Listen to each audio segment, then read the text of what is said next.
मरीज़ था, ये हमारे पास में पैरों की धमनी में रुकावट के चलते आया था। तो अब ये जो रुकावट होती है कोलेस्ट्रॉल डिपोज़िशन की वज़ह से होती है, जैसे कि सबको पता है। तो अगर पैरों की धमनी में होती है तो कई मरी इन हम हमारा ये रूटीन है कि हम इनकी एंजियोग्राफ़ी करवाते हैं कि हार्ट में ना हो। इसके ईसीजी में भी चेंजेस थे। हमने कार्डियोलॉजी विभाग में डॉक्टर राकेश के निर्देशन में इसकी एंजियोग्राफ़ी कराई, जिसमें इसके हृदय की जो मेन आर्टरी एलएडी होती है उसमें ब्लॉक पाया गया। ब्लॉक तो पाया ही गया, ब्लॉक को तो आप स्टेंट से ट्रीट कर देंगे, बट एलईडी में डिसेक्शन भी आया, एलईडी फटी हुई थी।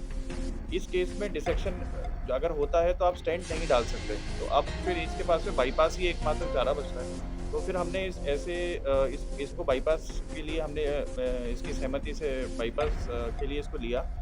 और नॉर्मली में जो पेशेंट जिसमें ब्लॉकेज अगर तीनों आर्टरीज में हो, एक आर्टरी फटी या फिर एक आर्टरी फटी हुई हो, हार्ट की पंपिंग क्षमता कम हो, तो ऐसे पेशेंटों में या डायबिटीज़ भी साथ में हो, ऐसे पेशेंटों में बाईपास सर्जरी ही एकमात्र ऑप्शन रहता है, जिसके रिजल्ट्स बहुत अच्छे हैं। 20 से 25 जो साल का पेशेंट को डिजीज़ फ्री पीरियड मिलता है। और अब ऑपरेशन के पर्यंत पेशेंट अभी आज डिस्चार्ज के लिए तैयार है। आज जो प्रेस कॉन्फ्रेंस इस जेएलएन मेडिकल कॉलेज से रिलेटेड हॉस्पिटल जेएलएन हॉस्पिटल में हमने बुलाई है, उसका एक प्रमुख उद्देश्य है। उसका उद्देश्य ये है कि अजमेर संभाग में पिछले कई समय से रादर कई वर्षों से ये मांग चली चली जा रही थी कि यहाँ कार्डियक सर्जरी, विशेष तौर से बाईपास सर्जरी नहीं हो पा रही थी। मुझे ये बताते हुए हर्ष हो रहा है कि इस अस्पताल में कई दिनों से जो अवेटेड सर्जरी थी, जिसको हम बाईपास सर्जरी बोलते हैं, वो सर्जरी हमारी 4 दिन पहले सीटीबीएस के कार्डियक सर्जन और विभागाध्यक्ष डॉक्टर प्रशांत कोठारी के द्वारा वो कर दी गई है। जिस मरीज की बाईपास की गई है, वो मरीज एकदम स्वस्थ है। आज या कल में उसको हम डिस्चार्ज करने का प्लान कर रहे हैं, क्योंकि हम प्रेस कॉन्फ्रेंस हाइट इसलिए नहीं कर पा रहे कि कार्डियक सर्जरी है, उसमें कहीं कोई इन्फेक्शन के चांसेस होते हैं एक्सपोज करने के लिए, इसलिए हमने इस प्रेस कॉन्फ्रेंस को यहाँ रखा है।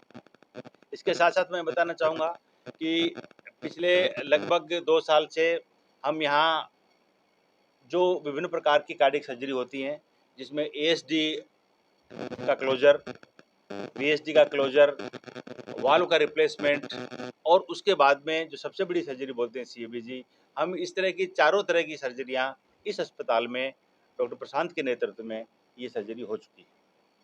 सबसे बड़ी बात ये है कि इतनी बड़ी सर्जरी कराने के लिए मरीज को जयपुर जाना पड़ता था। जयपुर जाना पड़ता था, बाहर प्राइवेट में लगभग इसकी 3.5 लाख रुपए इसकी कॉस्ट आती है। हमने यह सर्जरी एमएएवाई मुख्यमंत्री आयुष्मान आरोग्य योजना के तहत ये सर्जरी निःशुल्क सर्जरी की है और मरीज का एक पैसा भी उसकी जेब से नहीं लगा है। इसके साथ-साथ यह सर्जरी आगे हम भविष्य में ये भी प्लान कर रहे हैं कि टोटल आर्टेरियल सीएबीजी एक होती है जिसमें हम वेन का ग्राफ्ट लेके करते हैं, एक होती है जिसमें धमनी का ग्राफ्ट लेके करते हैं। अब आने वाले में जो नेक्स्ट जो हमारा टारगेट है, वो है टोटल आर्टेरियल सीएबीजी करने का है। ये करने के बाद में इस संभाग के मरीजों को अब जयपुर या कहीं और जाना नहीं पड़ेगा। यहाँ मैं आपको ये भी बताना चाहूँगा कि यह सर्जरी हमारे ही अस्पताल के, हमारे मेडिकल कॉलेज के फैकल्टी के द्वारा की गई है। राजस्थान में जयपुर और जोधपुर के बाद में यह तीसरा हमारा सेंटर है, जहाँ हमारे ऑन फैकल्टी के द्वारा, हमारे ही संसाधनों के द्वारा ये सर्जरी की गई है। मैं उम्मीद करूँगा कि आने वाले समय में हमारे किसी भी मरीज़ को जयपुर रेफ़र नहीं होना पड़ेगा। सर, मरीज कहाँ का रहने वाला और क्या नाम है? मरीज के नाम तो यूजुअली हम वो नहीं करते हैं, लेकिन वो अजमेर का है, 47 वर्षीय मेल है और वो अजमेर का ही अपने रहने वाला है। और अभी उसकी आपको फोटो मिल जाएगी उसकी। वार्ड अभी मरीज में है, अब वार्ड मरीज है। और इस सर्जरी के साथ साथ देखो, कोई भी सर्जरी करते हैं सर्जन अकेला नहीं कर पाता है। सर्जन की हेल्प के लिए कार्डियोथोरेसिक सर्जन हमारे हैं। इसके साथ में हमारे सर्जरी के विभागाध्यक्ष हैं डॉक्टर बुनकर, डॉक्टर भूतरा जी, इन्होंने भी इसमें पूरा सहयोग किया। और सबसे महत्वपूर्ण कार्डियक सर्जरी में हमारे पास जो एनेस्थेटिक टीम होती है, इसके लिए स्पेशल ट्रेनिंग की होती है। हमारे यहाँ से हमने जयपुर एक डॉक्टर को भेजा, वो वहाँ डॉक्टर डॉक्टर रतन जयपुर से ट्रेनिंग लेके आए और उसके बाद उन्होंने सर्जरी करवाई। इसमें हमारे एमएस डॉक्टर खरे का महत्वपूर्ण योगदान है। जो भी इसमें एक्सेसरीज़ थी, जो भी इसमें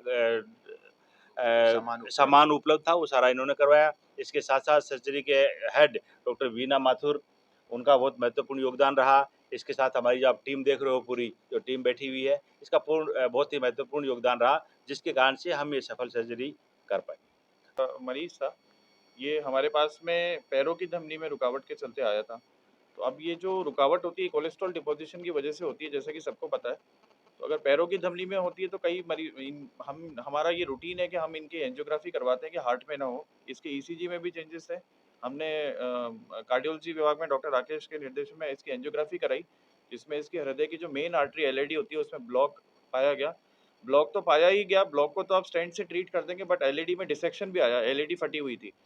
इस केस में डिसेक्शन अगर होता है तो आप स्टेंट नहीं डाल सकते। तो अब फिर इसके पास में बाईपास ही एकमात्र चारा बचता है। तो फिर हमने इसको बाईपास के लिए हमने इसकी सहमति से बाईपास के लिए इसको लिया।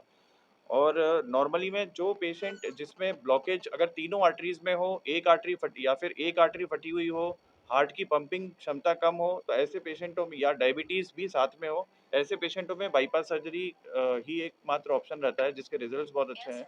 20 से 25 साल का पेशेंट को डिज़ीज़ फ्री पीरियड मिलता है और अब ऑपरेशन के पर्यंत पेशेंट अभी आज डिस्चार्ज के लिए तैयार है और स्वस्थ है। सर ऑपरेशन में कितना टाइम लगता है? ऑपरेशन में हमें रफ़ली 3 घंटा लगा। इसमें हमने मरीज़ का हार्ट जो है वो हार्ट लंग मशीन पे लिया, जिसमें कि ये मशीन क्या करती है हार्ट को स्टॉप करके बाकी सारे ऑर्गन्स को परफ्यूज़ करती है। उसमें ऑक्सीजन भेजती है हार्ट के थ्रू ही मशीन के थ्रू ही ऑक्सीजन घोल के ब्लड में। तो ये काम परफ्यूजनिस्ट का होता है, वो हमारे पास अपॉइंटेड है और उसने लिया और हमने टोटल 3 घंटे में ये सर्जरी करी।